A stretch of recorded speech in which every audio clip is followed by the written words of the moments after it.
जीवन में हमें अक्सर अपनी गलतियों और बीते हुए कार्यों का पछतावा होता है। हम खुद को सोचते हैं कि क्या होता अगर हमने वह कार्य नहीं किया होता या उस गलती को सुधार दिया होता। लेकिन क्या आपने कभी यह सोचा है कि बीता हुआ कल वापस लौटकर नहीं आता है? यहाँ हम एक छोटी लेकिन गहराई से सोचने वाली महात्मा बुद्ध की इस कहानी के माध्यम से देखेंगे कि हमें अपनी भूलों को भूलकर आगे बढ़ना चाहिए। कहानी बीता हुआ कल लौटकर नहीं आता। महात्मा बुद्ध एक गांव में प्रवचन सुना रहे थे। उन्होंने पास हुए लोगों के समीप अपनी मधुर वाणी से सभी को संबोधित करते हुए बताया कि हर किसी मनुष्य को धरती मां की तरह सहनशील तथा क्षमाशील होना चाहिए। क्रोध मानव का ऐसा शत्रु है जो दूसरों को तो हानि पहुंचाएगा, साथ में खुद भी उससे नहीं बच पाएगा। इसलिए क्रोध, ईर्ष्या मानव की सबसे बड़ी निडर शत्रु है। सभा में सभी लोग शांति से उनकी बात को ध्यानपूर्वक सुन रहे थे। तभी वहां उस सभा में एक अति क्रोधी व्यक्ति भी उपस्थित था। वह पहले तो उनकी बात सुनता रहा, फिर वह अचानक महात्मा जी से क्रोधित होकर बोला। बोलते समय उसका आंखें खून के सामान लाल हो रही थी। उसने बोला कि तुम ढोंगी हो, यहां बैठकर लोगों को बेवकूफ बना रहे हो। ये जो भी तुम कुछ कह रहे हो ना, इसको सचमुच करना बहुत मुश्किल है, समझे? तुम्हारी इन बातों का कोई मतलब नहीं है। यह सब बातें कोई मायने नहीं रखती असल जिंदगी में। कहानी सुनाना बंद करो, धूर्त महात्मा, और जहां से आए हो वहीं चले जाओ। ऐसे कठोर वचन सुनकर भी महात्मा जी ने उस क्रोधी पुरुष का कोई विरोध नहीं किया और न ही उसकी बातों पर कोई भी प्रतिक्रिया दी। वह शांत रहे और अपना काम करते रहे, जिससे वह पुरुष और भी क्रोधित हो गया। उसकी समझ नहीं आया वह क्या करे।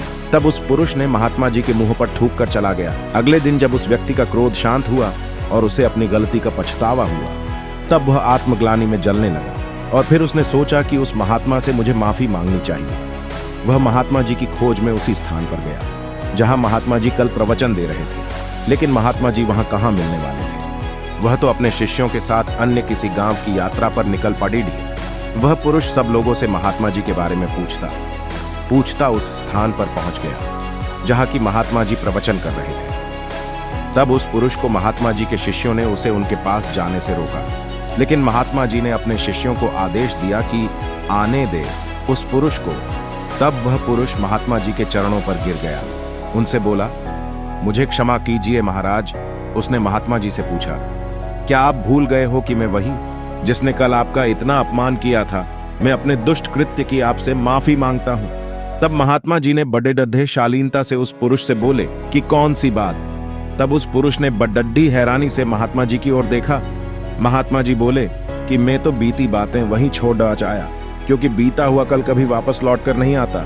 इसलिए बीती हुए बातों की वजह से आज और अपना आने वाला कल नहीं बिगड़ना चाहिए। जो हो गया 100 हो गया। तुम्हें अपनी भूल का एहसास हुआ, यही सबसे बड़ी बात है। तुम अपनी गलती को मान लिए, 100 तुम अब निर्मल हो गए हो। इसलिए कोई भी ग्लानि अपने मन में नहीं रखो। अपने आने वाले कल के बारे में विचार करो और उसे सुधारने का प्रयास करो।